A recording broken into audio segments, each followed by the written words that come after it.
नमस्कार, आप देख रहे हैं पंच न्यूज एनसीआर और मैं हूं आपके साथ मानवी ठाकुर। शुरुआत करते हैं आज की खास खबरों से। केंद्रीय संस्कृति एवं पर्यटन मंत्री गजेंद्र सिंह शेखावत ने कहा कि भारत की सनातन संस्कृति हजारों वर्षों से निरंतर प्रवाह में बनी हुई है।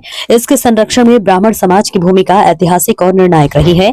अनेक आक्रमणों, सामाजिक चुनौतियों और बौद्धिक विकृतियों के बावजूद भारतीय संस्कृति इसलिए जीवित रही क्योंकि समाज को सही दिशा देने का कार्य ब्राह्मण समाज ने अपने ज्ञान, तप, साधना और त्याग के बल पर किया। रविवार को अंतर्राष्ट्रीय सारस्वत महासम्मेलन के समापन समारोह में केंद्रीय मंत्री शेखावत ने कहा कि सारस्वत केवल एक उपनाम नहीं बल्कि यह सरस्वती नदी से जुड़ी एक महान सभ्यतागत परंपरा का प्रतीक है। सरस्वती नदी भले ही भौतिक रूप से लुप्त हो गई हो, लेकिन उसकी जान धारा आज भी भारतीय संस्कारों और सामाजिक चेतना में प्रवाहित हो रही है। उन्होंने कहा कि सरस्वती के तट पर विकसित सारस्वत ब्राह्मण समाज ने ज्ञान को जीवन का आधार बनाते हुए शिक्षा, प्रशासन, सामाजिक संगठन और व्यापार जैसे क्षेत्रों में देश भर में महत्वपूर्ण योगदान दिया। शेखावत ने कहा कि जब सरस्वती नदी के लुप्त होने के बाद सभ्यतागत विस्थापन हुआ, तब सारस्वत ब्राह्मणों ने न तो हथियार उठाए और न ही सत्ता की मांग की। उन्होंने ज्ञान का दीपक साम कर देश के विभिन्न हिस्सों में संस्कार, शिक्षा और व्यवस्था को मजबूत किया। उत्तर भारत से लेकर पश्चिम भारत, कोंकण, गोवा और दक्षिण भारत तक जहां जहां सारस्वत समाज द्वारा वहां उसने सामाजिक और सांस्कृतिक संरचना को सुदृढ़ किया। प्रधानमंत्री नरेंद्र मोदी के नेतृत्व में देश अपने विरासत के संरक्षण के साथ विकास की दिशा में आगे बढ़ रहा है। ऐसे समय में समाज की जिम्मेदारी है कि वे अपनी ऐतिहासिक भूमिका को स्मरण करे और आने वाले पीढ़ियों को संस्कार, संतुलन और राष्ट्रबोध से जोड़े। उन्होंने कहा कि संसद और समाज दोनों ही विमर्श के मंच है जहां संवाद और विचार विमर्श होना चाहिए। उन्होंने युवाओं से आह्वान किया कि वे अपनी सांस्कृतिक जड़ों से जुड़कर राष्ट्र निर्माण में सक्रिय भूमिका निभाएं। थोड़ा सा चिंतन करना पड़ेगा। तो उसका मूल अर्थ ये है, गिरा गिरा मेरी वाणी उसकी वाणी मिश्रित न हो। वो नास्तिक की वाणी सुन के मेरी निष्ठा कम होगी, ऐसे में सोचूं ही क्यों। मेरी वाणी सुन के उसके हृदय में एक निष्ठा बनने लगे, इतना मैं प्रार्थना कर रहा हूँ। ये अर्थ निकला सही बात। इस प्रकार के धैर्य को लेकर हमें आगे जाना है, वरना बस यही है, क्या करें।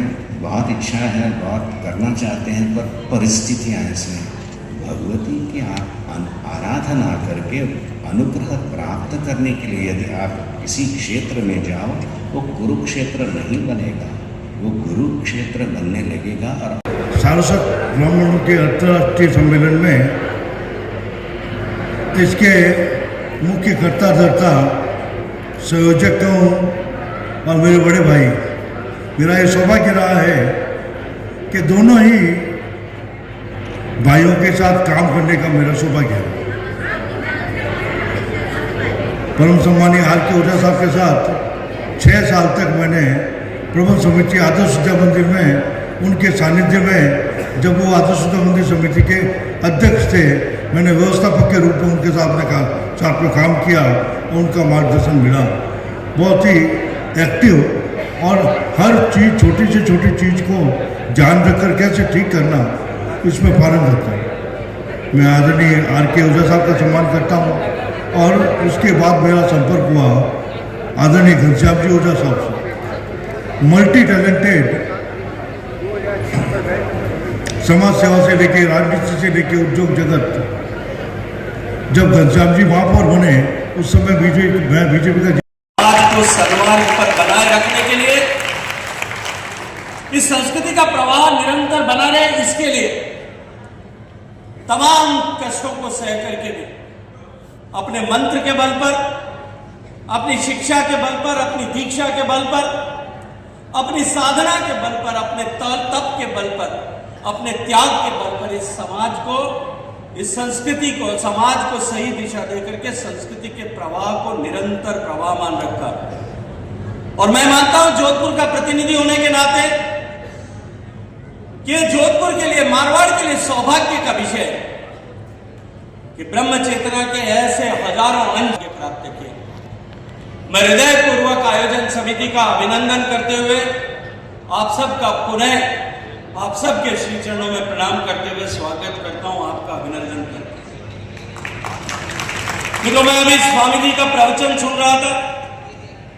वो प्रवचन सुनने के बाद में मेरे मन में जो भाव था वो था कि हम सब जब यहां एकत्रित आए ये केवल किसी एक जाति का, किसी एक समाज का, किसी उपजाति का सम्मेलन मात्र नहीं है। अभी तो हम अपने उद्गम का, अपने चरित्र का, अपने पूर्वजों की यशोगाथा का, अपने पूर्वजों के पराक्रम का, उन सब का स्मरण करते हुए, उन सब दिव्य आत्माओं का स्मरण करते हुए, उनसे प्रेरणा लेकर के, अपनी विरासत से प्रेरणा प्राप्त करके कर्तव्य के पथ पर पुनः आरूढ़ होने के लिए हम सब लोग यहां एकत्रित आए। मैं मानता हूं कि आज का ये मंच और 2 दिन का ये कार्यक्रम सारस्वत समाज के लिए, सारस्वत ब्राह्मणों के लिए ये कार्यक्रम और ये मंच एक आत्मस्मरण का मंच है। समाज की इस वर्तमान पीढ़ी जिन्होंने अपनी विरासत को भुला दिया और अपनी जड़ों से कहीं विमुक्त हो गए, विमुख हो गए, उनको वापस समाज के गौरव का भान हो।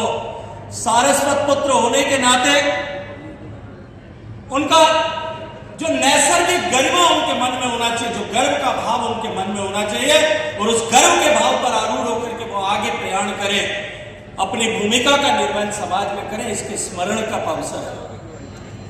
मित्रों, जब हम सारस्वत कहते हैं, सारस्वत केवल उपनाम नहीं, अभी तो सारस्वत एक सभ्यता का स्मरण है।